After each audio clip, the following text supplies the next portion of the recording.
ਸਾਡੇ ਬਹੁਤ ਸਾਰੇ ਭੈਣ ਭਰਾ ਕੁਛ ਇਹੋ ਜਿਹੀਆਂ ਗੜਬੜਾਂ ਕੁਛ ਇਹੋ ਜਿਹੀਆਂ ਗਲਤੀਆਂ ਕਰ ਰਹੇ ਨੇ ਜਿਹਦੇ ਨਾਲ ਜਿਹੜੇ ਬੰਦੇ ਖਾਲਿਸਤਾਨ ਦੇ ਖਿਲਾਫ ਨੇ ਜਾਂ ਜਿਨ੍ਹਾਂ ਦੇ ਦਿਲ ਦਿਮਾਗ ਵਿੱਚ ਅਜੇ ਖਾਲਿਸਤਾਨ ਦੇ ਹੱਕ ਵਿੱਚ ਖਿਆਲਾਤ ਨਹੀਂ ਆਏ ਉਹਨਾਂ ਨੂੰ ਇੰਨਾ ਬੁਰੀ ਤਰੀਕੇ ਨਾਲ ਨਫ਼ਰਤ ਭਰੇ ਜਾਂ ਜਲੀਲ ਕੀਤਾ ਜਾਂਦਾ ਵੀ ਉਹ ਪੱਕੇ ਤੌਰ ਦੇ ਉੱਤੇ ਖਾਲਿਸਤਾਨ ਦੇ ਖਿਲਾਫ ਹੋ ਜਾਣ। ਪਰ ਸਾਡੇ ਬੰਦੇ ਇਸ ਗੱਲ ਲਈ ਤਿਆਰ ਨਹੀਂ, ਇਸ ਕਰਕੇ ਸਿੱਧਾ ਜਿਹਾ ਕੰਮ ਫੜ ਲੈਂਦੇ ਆ।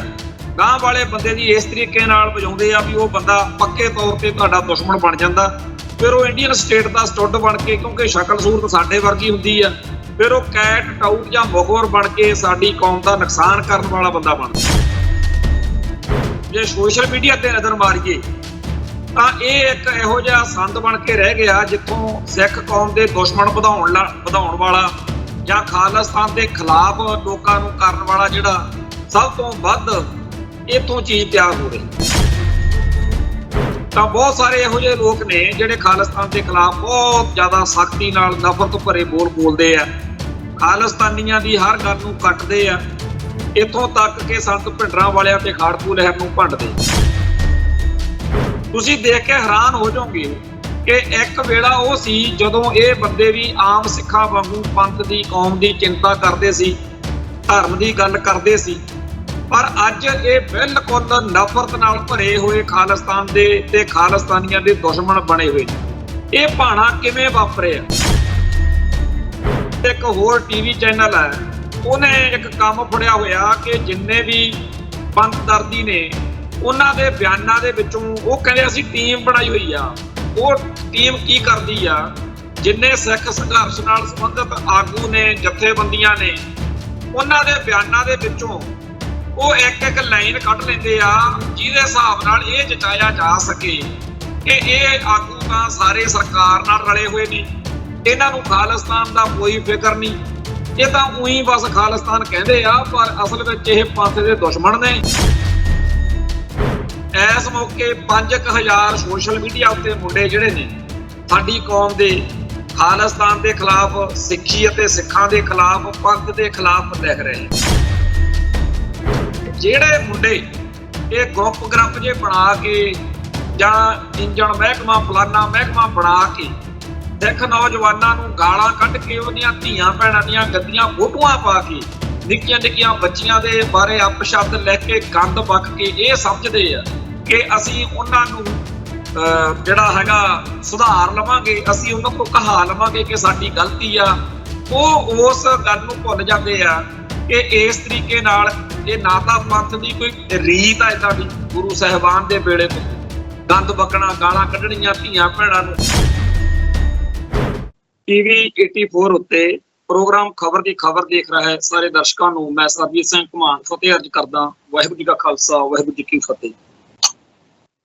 ਅੱਜ ਜਿਹੜੀ ਗੱਲ ਸਾਨੂੰ ਸਾਰਿਆਂ ਨੂੰ ਮੰਨ ਲੈਣੀ ਚਾਹੀਦੀ ਆ ਉਹ ਇਹ ਆ ਕਿ ਜਿਹੜਾ ਸਿੱਖ ਅੱਜ ਵੀ ਖਾਲਿਸਤਾਨ ਨਹੀਂ ਚਾਹੁੰਦਾ, ਖਾਲਿਸਤਾਨ ਦੇ ਖਿਲਾਫ ਭੁਗਤਦਾ ਹੈ, ਉਹਦੇ ਸਾਹਮਣੇ ਦੋ ਹੀ ਗੱਲਾਂ ਹੋ ਸਕਦੀਆਂ ਨੇ।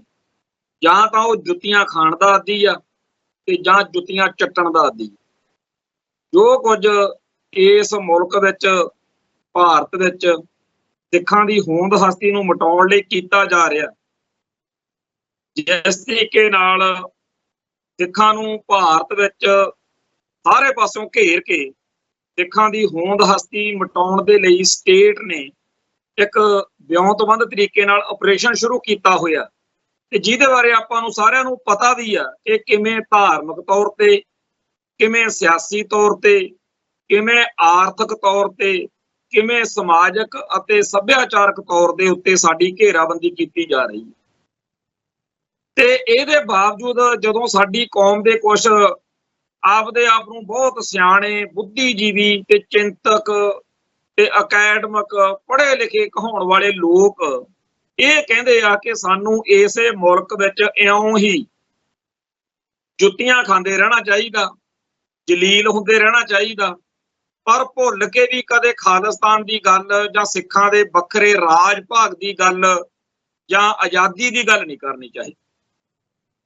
ਹੁਣ ਇਸ ਗੱਲ ਦੇ ਲਈ ਜਦੋਂ ਸਾਡੇ ਸਾਹਮਣੇ ਇੱਕ ਸਵਾਲ ਦੇ ਰੂਪ 'ਚ ਇਹ ਚੀਜ਼ ਆ ਕੇ ਖੜਦੀ ਆ ਤਾਂ ਬੜਾ ਪੰਗੇ ਵਾਲਾ ਬੜਾ ਔਖਾ ਜਿਹਾ ਕੰਮ ਆ ਇਹ। ਕਿਉਂਕਿ ਜੇਕਰ ਆਪਣੀ ਕੌਮ ਜਿਹੜੀ ਹੈ ਉਹ ਇੱਕ ਰਾਏ ਨਹੀਂ ਰੱਖੇਗੀ, ਜੇ ਸਾਰਿਆਂ ਦੀ ਪ੍ਰਵਾਨਗੀ ਸਹਿਮਤੀ ਨਹੀਂ ਹੋਏਗੀ, ਪਹਿਲਾਂ ਤਾਂ ਆਪਾਂ ਵੈਸੇ ਹੀ ਘੱਟ ਗਿਣਤੀ ਚ ਤੇ ਫਿਰ ਉੱਪਰੋਂ ਵੀ ਉਸ ਕੌਮ ਦਾ ਇੱਕ ਵੱਡਾ ਹਿੱਸਾ ਜਿਹੜਾ ਉਹ ਖਾਲਿਸਤਾਨ ਦੇ ਖਿਲਾਫ ਭੁਗਤਦਾ ਫਿਰੇ ਤਾਂ ਕਿੰਨਾ ਔਖਾ ਹੈ।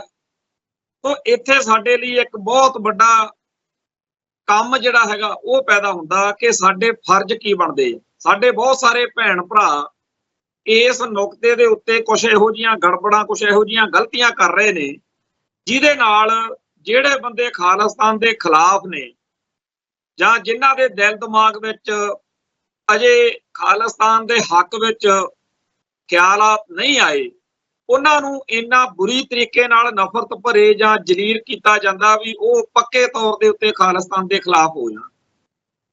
ਹੁਣ ਇਹ ਤਾਂ ਨਹੀਂ ਆਪਾਂ ਦਾਅਵਾ ਕਰਦੇ ਵੀ ਉਹ ਖਾਲਿਸਤਾਨ ਦੇ ਹੱਕ ਵਿੱਚ ਹੋ ਜਾਣਗੇ, ਪਰ ਆਪਾਂ ਨੂੰ ਆਸ ਰੱਖਣੀ ਚਾਹੀਦੀ ਆ ਵੀ ਆਪਾਂ ਉਹਨਾਂ ਨੂੰ ਕਾਇਲ ਕਰ ਲਵਾਂਗੇ। ਹੁਣ ਇਹ ਗੱਲ ਯਕੀਨਨ ਸਾਰਿਆਂ ਨੂੰ ਆਪਾਂ ਨੂੰ ਸਮਝ ਆ ਕਿ ਜੇਕਰ ਅਸੀਂ ਪੀਪਲਸ ਵਾਰ ਡੈਮੋਕ੍ਰੇਟਿਕ ਮੋਰਚਾ ਜਾਂ ਜਮਹੂਰੀ ਤਰੀਕੇ ਨਾਲ, ਪੀਸਫੁਲ ਤਰੀਕੇ ਨਾਲ, ਲੋਕਤੰਤਰੀ ਢੰਗ ਤਰੀਕਿਆਂ ਨਾਲ ਖਾਲਿਸਤਾਨ ਦੀ ਗੱਲ ਕਰਨੀ ਆ ਤਾਂ ਉਹਦੇ ਲਈ ਤਾਂ ਇਹੀ ਆ ਨਾ ਕਿ ਜਿਹੜੇ ਲੋਕ ਅਸਹਿਮਤ ਨੇ ਉਹਨਾਂ ਨੂੰ ਸਹਿਮਤ ਕੀਤਾ ਜਾਵੇ। ਪਰ ਲੋਕਾਂ ਦਾ ਅਸਹਿਮਤ ਹੋਣ ਦਾ ਹੱਕ ਆ ਤੇ ਸਾਡਾ ਹੱਕ ਆ ਕਿ ਅਸੀਂ ਉਹਨਾਂ ਨੂੰ ਕਾਇਲ ਕਰੀਏ। ਕਾਇਲ ਕਰਨ ਲਈ ਸਾਨੂੰ ਮਿਹਨਤ ਕਰਨੀ ਪਊਗੀ, ਉਹ ਦਲੀਲਾਂ, ਉਹ ਕਾਰਨ ਲੱਭ ਕੇ ਉਹਨਾਂ ਦੇ ਸਾਹਮਣੇ ਉਹਨਾਂ ਨੂੰ ਦੱਸਣਾ ਪਊਗਾ। ਪਰ ਸਾਡੇ ਬੰਦੇ ਇਸ ਗੱਲ ਲਈ ਤਿਆਰ ਨਹੀਂ, ਇਸ ਕਰਕੇ ਸਿੱਧਾ ਜਿਹਾ ਕੰਮ ਫੜ ਲੈਂਦੇ ਆ।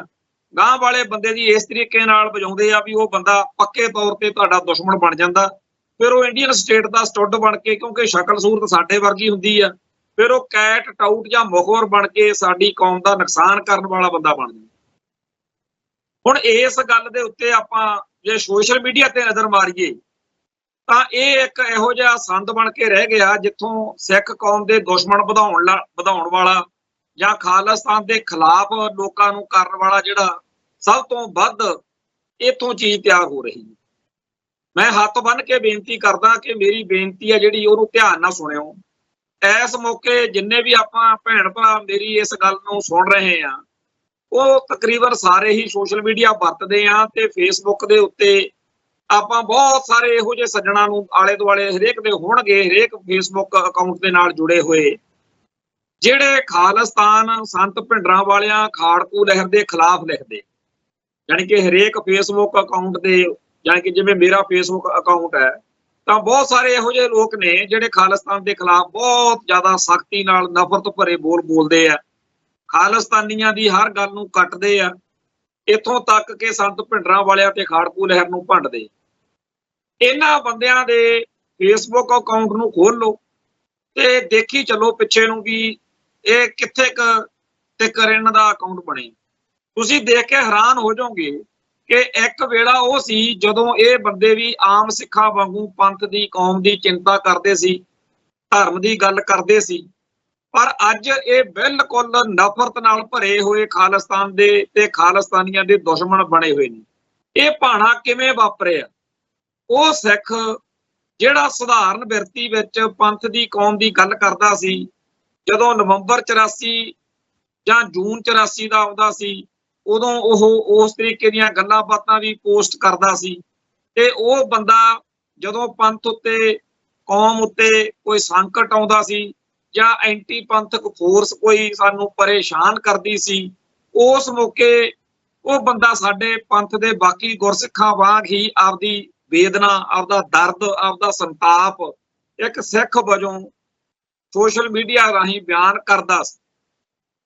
ਪਰ ਜਿਉਂ-ਜਿਉਂ ਉਹ ਬੰਦਾ ਇਸ ਫੇਸਬੁੱਕ ਦੇ ਜਰਨੀ ਵਿੱਚ, ਲਾਈਫ ਦੇ ਵਿੱਚ ਅੱਗੇ ਵੱਧਦਾ ਹੁੰਦਾ ਤਾਂ ਕਿਸੇ ਪਲ ਉਹ ਫਿਰ ਇਹੋ ਜਿਹੀਆਂ ਗੱਲਾਂ ਲਿਖ ਰਿਹਾ ਹੁੰਦਾ, ਤੁਹਾਨੂੰ ਉਹਦੇ ਫੇਸਬੁੱਕ ਅਕਾਊਂਟ ਤੋਂ ਮਿਲ ਜਾਊਗਾ ਕਿ ਫੇਰ ਕੀ ਹੋ ਗਿਆ ਜੇਕਰ ਮੇਰੇ ਤੋਂ ਆਹ ਗਲਤੀ ਹੋ ਗਈ, ਮੈਂ ਪੰਥ ਦਾ ਦੁਸ਼ਮਣ ਨਹੀਂ ਹੈਗਾ, ਮੈਂ ਤੋਂ ਆਹ ਗਲਤ ਗੱਲ ਲਿਖੀ ਗਈ ਆ, ਪਰ ਮੈਂ ਕੋਈ ਕੌਮ ਦਾ ਵਿਰੋਧੀ ਨਹੀਂ ਹੈਗਾ, ਮੈਂ ਸਹਿਜ ਸੁਭਾਅ ਜਾਂ ਮੇਰੇ ਤੋਂ ਇਹ ਗਲਤੀ ਹੋ ਗਈ। ਇਹ ਇੱਥੇ ਆ ਕੇ ਪੁਆੜਾ ਖੜਾ ਹੁੰਦਾ। ਹੁਣ ਬੀਤੇ ਦੌਰ ਵਿੱਚ ਪਿੰਡਾਂ 'ਚ ਸੱਥਾਂ 'ਚ ਬਜ਼ੁਰਗ ਬੈਠੇ ਹੁੰਦੇ ਸੀ, ਉੱਥੇ ਨਵੇਂ ਮੁੰਡਿਆਂ ਨੇ ਜਾ ਕੇ ਬਹਿਣਾ ਤੇ ਗੱਲਾਂ ਬਾਤਾਂ ਕਰਨੀਆਂ, ਤੇ ਕਈ ਵਾਰ ਜਦੋਂ ਉਹਨਾਂ ਤੋਂ ਕੋਈ ਅੱਲੜ ਉਮਰ ਦੇ ਵਿੱਚ ਕਮਲ ਕੁੱਟਿਆ ਜਾਣਾ ਤਾਂ ਉੱਥੇ ਸਿਆਣੇ ਬੰਦਿਆਂ ਨੇ ਬੈਠਿਆਂ ਨੇ ਟੋਕ ਦੇਣਾ, ਭਈ ਕਾਕਾ ਅਜੇ ਤੇਰੀ ਉਮਰ ਨਹੀਂ ਹੈਗੀ ਇੱਥੇ ਚੌਂਕ ਤੇ ਬੈਠਣ ਦੀ, ਅਜੇ ਤੇ ਸੱਥ 'ਚ ਬੈਠਣ ਦੀ ਉਮਰ ਨਹੀਂ ਆਈ, ਅਜੇ ਤੂੰ ਕੱਚਾ ਆ, ਜਾਂ ਤਾਂ ਬੈਠਣਾ ਸਿੱਖ, ਅਜੇ ਸੱਥ 'ਚ ਕਿਵੇਂ ਬੈਠੀਦਾ, ਕਿਵੇਂ ਬੋਲੀਦਾ, ਸਭਾ ਵਿੱਚ ਗੱਲ ਕਰਨੀ ਸੌਖਾ ਕੰਮ ਨਹੀਂ ਹੁੰਦਾ, ਤੇ ਏਦਾਂ ਦੀ ਗਲਤੀ ਮੁੜ ਕੇ ਨਹੀਂ ਕਰਨੀ। ਉਹਨੇ ਵੀ ਉੱਥੇ ਹੀ ਟਿਕ ਜਾਣਾ ਵੀ ਚਾਚਾ ਠੀਕ ਆ, ਗਲਤੀ ਹੋ ਗਈ। ਉਹ ਬੀਤੇ ਦੌਰ ਦੇ ਵਿੱਚ ਇਸ ਤਰੀਕੇ ਨਾਲ ਲੋਕ ਹੌਲੀ ਹੌਲੀ ਸਿੱਖਦੇ ਸੰਭਲਦੇ ਸੀ, ਤੇ ਫਿਰ ਅਗਲਾ ਕਹਿੰਦਾ ਸੀ ਯਾਰ ਪੱਗ ਬੰਨ ਬੰਦਾ, ਜਦੋਂ ਕੋਈ ਪੰਚਾਇਤ, ਕੋਈ ਥਾਣਾ ਜਾਂ ਕੋਈ ਮਸਲਾ ਪਿੰਡ ਦਾ, ਉੱਥੇ ਉਹਨੂੰ ਵੀ ਸੱਦ ਲਓ ਵੀ ਉਹ ਵੀ ਬੰਦਾ ਚੰਗਾ ਸਿਆਣਾ। ਇਵੇਂ ਹੀ ਆਮ ਜਦੋਂ ਮੁੰਡੇ ਖੁੰਡੇ ਇਕੱਠੇ ਬਹਿੰਦੇ ਖੜਦੇ ਆ, ਕਈ ਵਾਰ ਉਹਨਾਂ ਤੋਂ ਗਲਤੀਆਂ ਹੁੰਦੀਆਂ, ਗੜਬੜਾ ਕਰਦੇ ਆ ਧਰਮ ਦੇ ਹਿਸਾਬ ਨਾਲ ਜਾਂ ਕੋਈ ਸਮਾਜ ਦੇ ਹਿਸਾਬ ਨਾਲ, ਕੋਈ ਮੰਦੀ ਚੰਗੀ ਗੱਲ ਹਰੇਕ ਬੰਦੇ ਤੋਂ ਕੀਤੀ ਜਾਂਦੀ, ਤੇ ਉਦੋਂ ਜਦੋਂ ਆਲੇ ਦੁਆਲੇ ਕਿਸੇ ਹੋਰ ਨੇ, ਸਿਆਣੇ ਨੇ ਕਹਿਣਾ ਕਾਕਾ ਤੇਰੀ ਗਲਤੀ ਆ ਵੀ ਤੂੰ ਇਹ ਗਲਤ ਨਹੀਂ ਸੀ ਕਰਨੀ, ਉਹ ਗੱਲ ਉੱਥੇ ਹੀ ਮੁੱਕ ਜਾਂਦੀ ਸੀ। ਪਰ ਅੱਜ ਸੋਸ਼ਲ ਮੀਡੀਆ ਦਾ ਦੌਰ ਆ, ਤੁਰੰਤ ਅਗਲੇ ਦਾ ਸਕਰੀਨਸ਼ਾਟ ਲੈ ਲਿਆ ਜਾਂਦਾ ਜਦੋਂ ਕੋਈ ਉਹ ਤੋਂ ਗਲਤ ਬਿਆਨੀ ਹੁੰਦੀ ਆ, ਤੇ ਇਹ ਇੱਕ ਪੱਕੀ ਗੱਲ ਆ ਕਿ ਹਰੇਕ ਬੰਦੇ ਤੋਂ ਕਦੇ ਨਾ ਕਦੇ ਕੋਈ ਨਾ ਕੋਈ ਗੜਬੜ ਹੋ ਜਾਂਦੀ। ਹੁਣ ਅਸੀਂ ਇੱਥੇ ਨਿੱਤ ਬੋਲਦੇ ਆਂ ਤੇ ਕੋਈ ਨਾ ਕੋਈ ਗੱਲ ਇਹੋ ਜਿਹੀ ਸਾਡੇ ਮੂੰਹ ਚੋਂ ਨਿਕਲ ਜਾਵੇ, ਕਿਉਂਕਿ ਅਸੀਂ ਕੋਈ ਸਕ੍ਰਿਪਟ ਕਰਕੇ ਜਾਂ ਲਿਖ ਕੇ ਤਾਂ ਪੂਰੇ ਸਾਡੇ ਰੱਖਿਆ ਨਹੀਂ ਹੋਇਆ, ਅਸੀਂ ਦਿਲੋਂ ਬੋਲਣਾ ਜੋ ਬੋਲਣਾ। ਹੁਣ ਕੋਈ ਗਲਤ ਬਿਆਨੀ ਜੇ ਹੋ ਗਈ ਤੇ ਗਾਂਹ ਵਾਲਾ ਬੰਦਾ ਉਸ ਕੱਲੀ ਲਾਈਨ ਦੇ ਹਿਸਾਬ ਨਾਲ ਸਾਨੂੰ ਪੰਥ ਦਾ ਦੁਸ਼ਮਣ ਗਰਦਾਨਣਾ ਚਾਹਵੇ ਤਾਂ ਉਹਦਾ ਕੀ ਕੀਤਾ ਜਾਵੇ। ਇੱਥੇ ਇੱਕ ਹੋਰ ਟੀਵੀ ਚੈਨਲ ਹੈ, ਉਹਨੇ ਇੱਕ ਕੰਮ ਫੜਿਆ ਹੋਇਆ ਕਿ ਜਿੰਨੇ ਵੀ ਪੰਥ ਦਰਦੀ ਨੇ ਉਹਨਾਂ ਦੇ ਬਿਆਨਾਂ ਦੇ ਵਿੱਚੋਂ ਉਹ ਕਹਿੰਦੇ ਅਸੀਂ ਟੀਮ ਬਣਾਈ ਹੋਈ ਆ। ਉਹ ਟੀਮ ਕੀ ਕਰਦੀ ਆ, ਜਿੰਨੇ ਸਿੱਖ ਸੰਘਰਸ਼ ਨਾਲ ਸੰਬੰਧਿਤ ਆਗੂ ਨੇ, ਜਥੇਬੰਦੀਆਂ ਨੇ, ਉਹਨਾਂ ਦੇ ਬਿਆਨਾਂ ਦੇ ਵਿੱਚੋਂ ਉਹ ਇੱਕ ਇੱਕ ਲਾਈਨ ਕੱਢ ਲੈਂਦੇ ਆ ਜਿਹਦੇ ਹਿਸਾਬ ਨਾਲ ਇਹ ਜਚਾਇਆ ਜਾ ਸਕੇ ਕਿ ਇਹ ਆਗੂ ਤਾਂ ਸਾਰੇ ਸਰਕਾਰ ਨਾਲ ਰਲੇ ਹੋਏ ਨੇ, ਇਹਨਾਂ ਨੂੰ ਖਾਲਿਸਤਾਨ ਦਾ ਕੋਈ ਫਿਕਰ ਨਹੀਂ, ਇਹ ਤਾਂ ਉਹੀ ਬਸ ਖਾਲਿਸਤਾਨ ਕਹਿੰਦੇ ਆ ਪਰ ਅਸਲ ਵਿੱਚ ਇਹ ਪੰਥ ਦੇ ਦੁਸ਼ਮਣ ਨੇ। ਮੈਂ ਜਿਨ੍ਹਾਂ ਦੀ ਗੱਲ ਕਰਦਾ, ਮੇਰੀ ਜਥੇਬੰਦੀ, ਮੈਂ ਬਸ ਫੱਟੇ 'ਚ ਅਸੀਂ ਖਾਲਿਸਤਾਨ ਤੋਂ ਲੈ ਕੇ ਦੇਵਾਂਗੇ।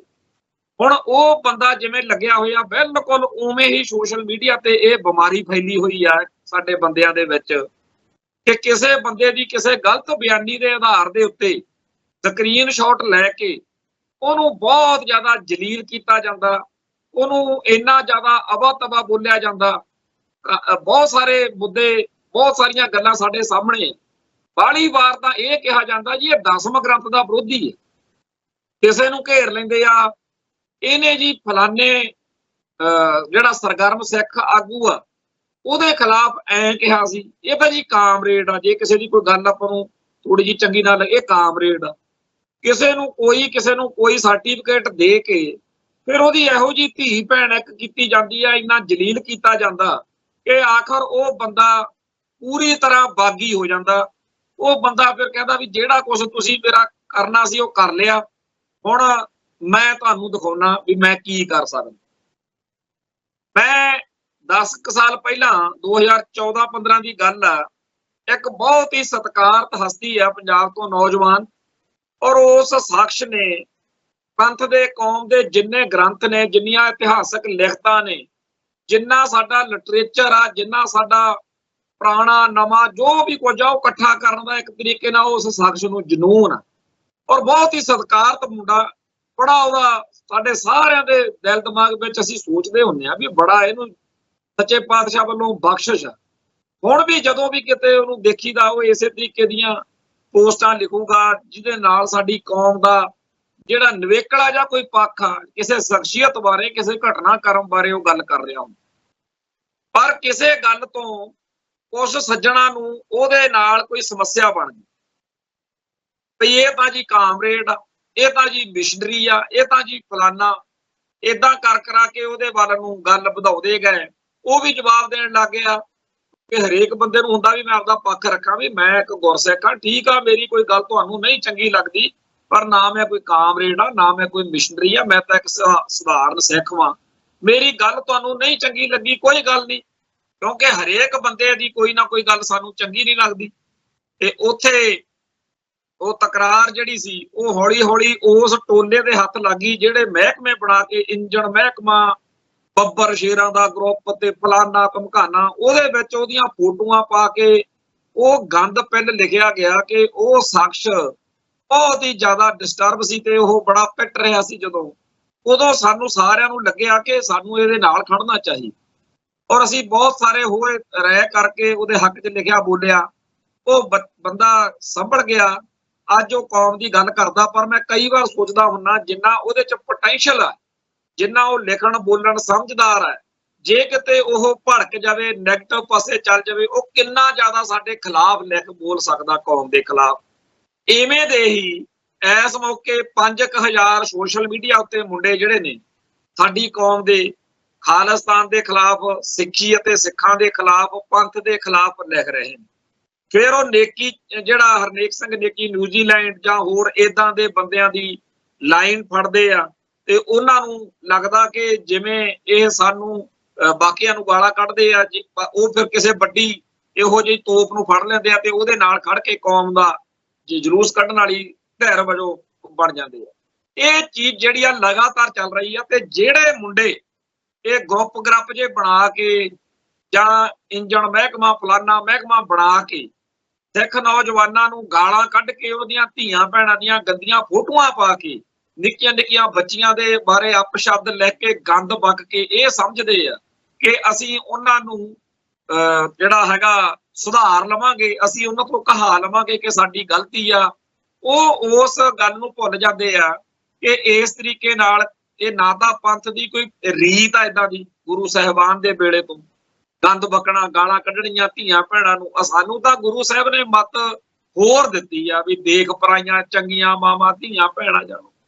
ਜਾਂ ਸਾਨੂੰ ਇਹ ਹੈਗਾ ਵੀ ਸਾਡਾ ਇਤਿਹਾਸ ਦੱਸਦਾ ਵੀ ਅਸੀਂ ਬਗਾਨੀਆਂ ਧੀਆਂ ਭੈਣਾਂ ਦੀ ਇੱਜ਼ਤ ਕੀਤੀ। ਇੱਥੇ ਹਜ਼ਾਰਾਂ ਸਾਡੀਆਂ ਇਹੋ ਜਿਹੀਆਂ ਇਤਿਹਾਸਕ ਘਟਨਾਵਾਂ ਨੇ ਕਿ ਕਿਵੇਂ ਸਰਦਾਰ ਹਰੀ ਸਿੰਘ ਨਲੂਏ ਕੋਲੇ ਚਲੀ ਗਈ ਪਠਾਣੀ ਤੇ ਕਹਿੰਦੀ ਰਹੀ ਕਿ ਮੈਨੂੰ ਤਾਂ ਤੇਰੇ ਵਰਗਾ ਪੁੱਤ ਚਾਹੀਦਾ। ਉਹ ਸ਼ਰੇਆਮ ਉਹਨੂੰ ਉਕਸਾਉਂਦੀ ਰਹੀ ਤੇ ਉਹ ਉਹਦੇ ਨਾਲ ਸੰਬੰਧ ਬਣਾਉਣ ਦੇ ਲਈ ਉਹਨੂੰ ਹਰ ਤਰੀਕੇ ਦੀ ਖੁੱਲ੍ਹ ਦਿੰਦੀ ਰਹੀ। ਪਰ ਉਹਨੇ ਉਹਨੂੰ ਕਿਹਾ ਕਿ ਜੇ ਤੈਨੂੰ ਮੇਰੇ ਵਰਗਾ ਪੁੱਤ ਚਾਹੀਦਾ ਤਾਂ ਮੈਂ ਤੈਨੂੰ ਅੱਜ ਤੋਂ ਆਪਦੀ ਮਾਂ ਐਲਾਨ ਕਰਦਾ ਤੇ ਮੈਂ ਤੇਰਾ ਪੁੱਤ ਵਾਂ। ਇਸੇ ਤਰੀਕੇ ਦੀਆਂ ਹੋਰ ਸਾਡੀਆਂ ਇਤਿਹਾਸ ਦੀਆਂ ਬੜੀਆਂ ਵਾਰਤਾਵਾਂ ਨੇ। ਇੱਕ ਕਿਸੇ ਵੱਡੇ ਅਬਦਾਲੀ ਦੇ ਜਿਹੜਾ ਜਰਨੈਲ ਸੀ, ਉਹਦਾ ਨਾਂ ਸ਼ਾਇਦ ਸਰਬੁਲੰਦ ਖਾਨ ਉਹਦਾ ਨਾਂ ਆ ਸ਼ਾਇਦ। ਉਹ ਕਿਤੇ ਜਿਹੜਾ ਸਾਡਾ ਸਿੱਖ ਜਰਨੈਲ ਬਾਬਾ ਚੜ੍ਹਤ ਸਿੰਘ ਹੁੰਦਾ ਸੀ, ਸਰਦਾਰ ਚੜ੍ਹਤ ਸਿੰਘ, ਉਸ ਦੇ ਕਿਤੇ ਉਹਦੇ ਫੌਜੀਆਂ ਦੇ ਸਿਪਾਹੀਆਂ ਦੇ ਸਿੱਖਾਂ ਦੇ ਕਾਬੂ ਆ ਗਿਆ ਸਰਬੁਲੰਦ ਖਾਨ ਸਮੇਤ ਪਰਿਵਾਰ। ਤੇ ਉਹਨੂੰ ਜਦੋਂ ਕਾਬੂ ਆ ਗਿਆ ਤੇ ਉਹਦੇ ਘੇਰਾ ਪਿਆ ਦੇਖਿਆ ਤੇ ਉਹ ਇੱਥੋਂ ਮੌਕੇ ਦੇ ਉੱਤੋਂ ਤਿੱਤਰ ਹੋ ਗਿਆ, ਭੱਜ ਗਿਆ। ਤੇ ਉਹਦੇ ਪਰਿਵਾਰ ਦੀਆਂ ਔਰਤਾਂ, ਸ਼ਾਹੀ ਖਜ਼ਾਨਾ ਤੇ ਹੋਰ ਬਹੁਤ ਮਾਣ ਜਿਹੜਾ ਮਾਲ ਸੀਗਾ ਉਹ ਦੱਸਦੇ ਆ ਵੀ ਸਿੰਘਾਂ ਦੇ ਕੋਲ ਘੇਰੇ 'ਚ ਰਹਿ ਗਏ। ਤੇ ਜਦੋਂ ਬਾਬਾ ਚੜ੍ਹਤ ਸਿੰਘ ਨੂੰ, ਸਰਦਾਰ ਚੜ੍ਹਤ ਸਿੰਘ ਨੂੰ ਪਤਾ ਲੱਗਿਆ ਤੇ ਉਹਨਾਂ ਕਿਹਾ ਬੇਗਮਾਂ ਨੂੰ ਕਿ ਤੁਸੀਂ ਮਹਿਫੂਜ਼ ਹੋ, ਕੋਈ ਵੀ ਔਰਤ ਦਾ ਗਹਿਣਾ ਨਹੀਂ ਲਿਆ ਜਾਵੇਗਾ, ਤੁਸੀਂ ਦੱਸੋ ਤੁਸੀਂ ਕਿੱਥੇ ਜਾਣਾ ਚਾਹੁੰਦੀਆਂ। ਉਹਨਾਂ ਨੇ ਕਿਹਾ ਸਾਨੂੰ ਜੰਮੂ ਪੜਦਾ ਕਰ ਦਿਓ।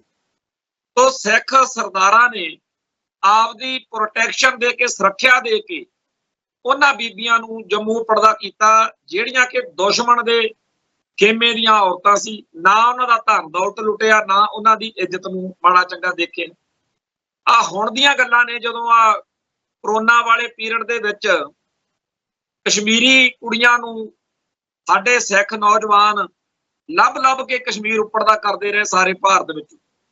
ਉਹ ਸਾਡਾ ਜਿਹੜਾ ਅਖਲਾਕ ਆ ਉਹ ਤਾਂ ਇੰਨਾ ਉੱਚਾ ਸੁੱਚਾ ਹੈ ਕਿ ਆ ਜਿਹੜੀ ਪਰਸੋਂ ਚੌਥੋਂ ਤੋਂ ਕੰਟਰੋਵਰਸੀ ਚੱਲ ਰਹੀ ਆ ਕਿ ਜੀ ਇੱਕ ਅਰਚਨਾ ਮਕਵਾਨਾ ਨਾਂ ਦੀ ਕੁੜੀ ਹੈ ਜਿਹੜੀ ਆਦੀ ਮੁਜਰਮ ਆ। ਆਦੀ ਤੌਰ ਤੇ ਉਹ ਸਾਰੇ ਭਾਰਤ ਦੇ ਵਿੱਚ ਪਹਿਲੋਂ ਲੱਭਦੀ ਆ ਵੀ ਕਿੱਥੇ ਕਿਹੜੇ ਧਾਰਮਿਕ ਤੌਰ ਦੇ ਉੱਤੇ ਕਿਹੜੀ ਮਰਿਆਦਾ ਵਾ ਜਿਹੜੀ ਉੱਥੇ ਕੋਈ ਗੱਲ ਕਹੀ ਹੁੰਦੀ ਆ, ਕਿਉਂਕਿ ਹਰੇਕ ਦੀਆਂ ਆਪੋ ਆਪਣੀਆਂ ਮਾਨਤਾਵਾਂ ਨੇ। ਜਿੱਥੇ ਉਹਨੂੰ ਪਤਾ ਲੱਗੇ ਕਿ ਇੱਥੇ ਦੁੱਧ ਨਹੀਂ ਲੈ ਕੇ ਆਉਣ ਦਿੰਦੇ ਜਾਂ ਦੁੱਧ ਤੋਂ ਬਣੀਆਂ ਚੀਜ਼ਾਂ ਨਹੀਂ ਲੈ ਕੇ ਆਉਣ ਦਿੰਦੇ ਜਾਂ ਇੱਥੇ ਕੇਕ ਨਹੀਂ, ਜਾਂ ਉਹ ਫਿਰ ਉਹ ਜਿਹਾ ਕਰਕੇ ਚੈਲੰਜ ਕਰਦੀ ਆ ਕਿ ਮੈਂ ਤਾਂ ਜੀ ਇਹ ਚੀਜ਼ਾਂ ਦੇ ਉੱਤੇ ਤੁਸੀਂ ਮੇਰਾ ਕਰੋ ਕੀ ਕਰਦੇ। ਉਹਦੇ ਉੱਤੇ ਫਿਰ ਰੌਲਾ ਰੱਪਾ ਪੈਂਦਾ, ਉਹਦੀ ਸੋਸ਼ਲ ਮੀਡੀਆ ਤੇ ਫੈਨ ਫੋਲੋਇੰਗ ਵੱਧਦੀ ਆ। ਇਸ ਤਰੀਕੇ ਨਾਲ ਉਹ ਲਗਾਤਾਰ ਲੱਗੀ ਹੋਈ ਆ। ਤੇ ਮੈਂ ਉਹਦੀ ਸਾਰੀ ਰਿਪੋਰਟ ਜਦੋਂ ਦੇਖ ਰਿਹਾ ਸੀ, ਸੁਣ ਰਿਹਾ ਸੀ, ਤੇ ਬੜਾ ਮਨ ਨੂੰ ਆਇਆ ਵੀ ਦੇਖੋ ਕਿਹੋ ਜਿਹਾ ਜ਼ਮਾਨਾ ਆ ਗਿਆ।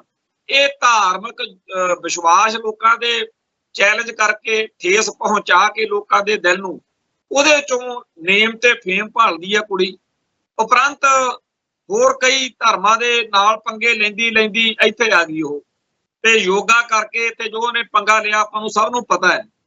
ਹੁਣ ਉਸ ਨੇ ਕਿਤੇ ਬਿਆਨ ਦਿੱਤਾ ਵੀ ਮੈਨੂੰ ਤਾਂ ਜੀ ਸਿੱਖ ਕਤਲ ਕਰਨ ਦੀਆਂ ਤੇ ਰੇਪ ਕਰਨ ਦੀਆਂ ਧਮਕੀਆਂ ਦੇ ਰਹੇ। ਬਾਕੀਆਂ ਦੀ ਗੱਲ ਛੱਡੋ, ਸਿੱਖਾਂ ਨੇ ਕੀ ਕਹਿਣਾ ਜਦੋਂ ਸ਼੍ਰੋਮਣੀ ਕਮੇਟੀ ਨੇ ਚੈਲੰਜ ਕੀਤਾ ਕਿ ਤੂੰ ਬੀਬਾ ਪਰਚਾ ਕਰਾ, ਜਿਸ ਬੰਦੇ ਨੇ ਤੈਨੂੰ ਧਮਕੀ ਦਿੱਤੀ ਆ ਉਸ ਨੰਬਰ ਨੂੰ ਲੱਭ ਕੇ, ਕਿਉਂਕਿ ਸਾਡੀ ਕੌਮ ਇਹੋ ਜਿਹੇ ਕੰਮ ਨਹੀਂ ਜਾਣਦੀ ਕਰਦੀ। ਚਲੋ ਸ਼੍ਰੋਮਣੀ ਕਮੇਟੀ ਦਾ ਬਣਦਾ ਸੀ, ਉਹਨਾਂ ਨੇ ਕਹਿ ਲਿਆ। ਪਰ ਪਿਆਰੇ ਲਾਲ ਗਰਗ ਜਿਹੜਾ ਕਿ ਗੈਰ ਸਿੱਖ ਆ, ਇਵੇਂ ਦੇ ਹੋਰ ਬਹੁਤ ਸਾਰੇ ਸੋਸ਼ਲ ਮੀਡੀਆ ਤੇ ਗੈਰ ਸਿੱਖਾਂ ਨੇ ਪੋਸਟਾਂ ਲਿਖ ਲਿਖ ਕੇ ਪਾਈਆਂ ਕਿ ਸਿੱਖ ਲੜ ਸਕਦਾ, ਗੁੱਸੇ 'ਚ ਮਾੜਾ ਚੰਗਾ ਵੀ ਬੋਲ ਸਕਦਾ ਹੈ, ਪਰ ਆ ਜਿਹੜਾ ਕੰਮ ਤੂੰ ਕਹਿੰਦੀ ਆ ਕਿ ਮੈਨੂੰ ਰੇਪ ਦੀਆਂ ਧਮਕੀਆਂ ਦਿੱਤੀਆਂ, ਸਿੱਖ ਇਹ ਨਹੀਂ ਕਰਦੇ ਹੁਣ। ਜਦੋਂ ਉਹ ਸਾਰੇ ਕਮੈਂਟ ਮੈਂ ਪੜ੍ਹ ਰਿਹਾ ਸੀ ਜਿਹੜੇ ਗੈਰ ਸਿੱਖਾਂ ਨੇ ਕੀਤੇ ਕਿ ਜੋ ਮਰਜ਼ੀ ਆ, ਸਿੱਖ ਇਹੋ ਜਿਹਾ ਕੰਮ ਨਹੀਂ ਕਰ ਸਕਦੇ, ਮਕਵਾਨਾ ਤੂੰ ਗਲਤ ਕਹਿਨੀ, ਮੈਨੂੰ ਫਖਰ ਹੋ ਰਿਹਾ ਸੀ ਕਿ ਸਾਡੀ ਕੌਮ ਦੀਆਂ ਕਿੰਨੀਆਂ ਵੱਡੀਆਂ ਸਿਫਤਾਂ ਦੁਨੀਆ ਕਰਦੀ ਆ ਔਰ ਸਾਡੇ ਗਾਰੰਟੀ ਲੈਂਦੇ ਆ। ਹਾਲਾਂਕਿ ਹੋ ਸਕਦਾ ਕੋਈ ਭੈੜਾ, ਕੋਈ ਮਾੜਾ ਬੰਦਾ ਹੋਵੇ, ਕਿਉਂਕਿ ਹਰ ਕੌਮ ਦੇ ਵਿੱਚ ਹਰ ਥਾਂ ਦੇ ਉੱਤੇ ਮਾੜੀ ਬਿਰਤੀ ਵਾਲੇ ਲੋਕ ਹੁੰਦੇ ਆ। ਪਰ ਕਮਾਲ ਦੀ ਗੱਲ ਹੈ ਕਿ ਸਾਡੇ ਹੱਕ ਵਿੱਚ ਦੁਨੀਆ ਨੇ ਸਟੈਂਡ ਲਿਆ ਕਿ ਇਹ ਕੰਮ ਸਿੱਖ ਨਹੀਂ ਕਰ ਸਕਦੇ। ਸੋ ਜਿਹੜਾ ਦੁਨੀਆ ਭਰ ਦੇ ਵਿੱਚ ਸਾਡੇ ਉੱਤੇ ਇੱਕ ਮਾਣ ਆ ਸੁਸਾਇਟੀ ਨੂੰ, ਅੱਜ ਅਸੀਂ ਉਹ ਮਾਣ ਆਪਦੇ ਹੱਥੀਂ ਤੋੜ ਰਹੇ ਹਾਂ। ਤੇ ਜਿਸ ਤਰੀਕੇ ਨਾਲ ਸਿੱਖ ਨੌ ਵਾਲੀਆਂ ਸੰਤ ਭਿੰਡਰਾਂ ਵਾਲਿਆਂ ਦੀ ਫੋਟੋ ਲਾਈ ਹੁੰਦੀ ਆ, ਭਾਈ ਜਗਤਾਰ ਸਿੰਘ ਹਵਾਰੇ ਦੀ, ਭਾਈ ਤਾਰੇ ਦੀ, ਜਾਂ ਕਿਸੇ ਹੋਰ ਸਿੱਖ ਜਰਨੈਲ ਦੀ, ਕਈ ਵਾਰੀ ਜਿਹੜੀਆਂ ਆਹ ਮਨੋਕਲਪਤ ਗੁਰੂ ਸਾਹਿਬਾਨ ਦੀਆਂ ਉਹ ਫੋਟੋਆਂ ਲਾਈਆਂ ਹੁੰਦੀਆਂ, ਆਈਡੀ ਬੜੀ ਵਧੀਆ ਬਣਾਈ ਹੁੰਦੀ ਆ, ਪਰ ਉਹਦੇ ਤੋਂ ਜਿਸ ਤਰੀਕੇ ਨਾਲ ਕਿਸੇ ਇਹੋ ਜਿਹੇ ਬੰਦੇ ਨੂੰ ਜਿਹਦੇ ਨਾਲ ਪੰਗਾ ਪਿਆ ਹੋਇਆ, ਅਸਹਿਮਤ ਆ, ਉਹਨੂੰ ਜੋ ਬਕਿਆ ਜਾ ਰਿਹਾ ਹੁੰਦਾ, ਜੋ ਗੰਦ ਗਾਲਾ ਮਾੜਾ ਚੰਗਾ ਕਿਹਾ ਗਿਆ ਹੁੰਦਾ, ਉਹ ਬਹੁਤ ਹੀ ਜ਼ਿਆਦਾ ਬਰਦਾਸ਼ਤ ਤੋਂ ਬਾਹਰ ਹੁੰਦਾ ਹੈ, ਨਾ ਕਾਬਲੇ ਬਰਦਾਸ਼ਤ ਜਿਹਨੂੰ ਕਹੀ। ਹੁਣ ਇਹ ਸਾਰਾ ਕੁਝ ਮੈਂ ਕਿਉਂ ਇੱਥੇ ਅੱਜ ਛੇੜ ਕੇ ਬੈਠਾ? ਜਿਹੜੇ ਬੰਦੇ ਸੋਸ਼ਲ ਮੀਡੀਆ ਉੱਤੇ ਖਾਲਿਸਤਾਨ, ਸਿੱਖ ਸੰਘਰਸ਼, ਭਿੰਡਰਾਂ ਵਾਲੇ ਸੰਤਾਂ ਤੇ ਹੋਰ ਸਾਰਿਆਂ ਨੂੰ ਬਹੁਤ ਜ਼ਿਆਦਾ ਨਫ਼ਰਤ ਨਾਲ ਚੈਲੰਜ ਕਰਦੇ ਆ, ਉਹਨਾਂ ਸਾਰਿਆਂ ਨੂੰ ਮੰਨਦੇ ਆ ਕਿ 5% 10% ਉਹਨਾਂ 'ਚ ਪਹਿਲਾਂ ਕੋਈ ਬਿਮਾਰੀ, ਘਾਟ, ਨੁਕਸ ਹੋਊਗਾ, ਪਰ ਜਿਹੜਾ ਉਹਨਾਂ 'ਚ ਬਾਕੀ ਆਪਾਂ ਪਾਇਆ ਉਹਦਾ ਜਵਾਬ ਕੌਣ ਦਊਗਾ? ਜਦੋਂ ਸਾਨੂੰ ਉਹਨਾਂ ਦੀ ਕੋਈ ਗੱਲ ਚੰਗੀ ਨਹੀਂ ਲੱਗਦੀ, ਮੈਂ ਇਹ ਕਹਿਣਾ ਕਿ ਬਹੁਤ ਵੱਡੀ ਦੁਨੀਆ ਜਿਨ੍ਹਾਂ ਨੂੰ ਖਾਲਿਸਤਾਨ ਜਾਂ ਬਾਬਾ ਜਰਨੈਲ ਸਿੰਘ ਪਸੰਦ ਨਹੀਂ, ਪ੍ਰਵਾਨ ਨਹੀਂ, ਖਾੜਕੂ ਸੰਘਰਸ਼ ਪ੍ਰਵਾਨ ਨਹੀਂ, ਬਹੁਤ ਸਾਰੀ ਦੁਨੀਆ ਜਿਨ੍ਹਾਂ ਨੂੰ ਅਸਹਿਮਤ ਹੈ, ਤੇ ਉਹਨਾਂ ਨੂੰ ਅਸਹਿਮਤ ਹੋਣ ਦਾ ਹੱਕ ਹੈ। ਤੇ ਸਾਡਾ ਕੰਮ ਕੀ ਬਣਦਾ? ਸਾਡਾ ਕੰਮ ਆ ਨਹੀਂ ਬਣਦਾ ਕਿ ਅਸੀਂ ਉਹਨਾਂ ਦੀਆਂ ਧੀਆਂ ਭੈਣਾਂ ਦੀਆਂ ਸੋਸ਼ਲ ਮੀਡੀਆ ਤੋਂ ਫੋਟੋਆਂ ਚੱਕੀਏ, ਗੰਦ ਬਕੀਏ, ਮਾੜਾ ਚੰਗਾ ਕਰੀਏ, ਇਹ ਸਾਡਾ ਕੰਮ ਨਹੀਂ ਬਣਦਾ। ਖਾਸ ਤੌਰ ਤੇ ਕਿਸੇ ਦੀ ਵੀ ਧੀ ਭੈਣ ਦੇ ਬਾਰੇ ਅਸੀਂ ਇਹੋ ਜਿਹਾ ਕੁਝ ਨਾ ਕਰੀਏ।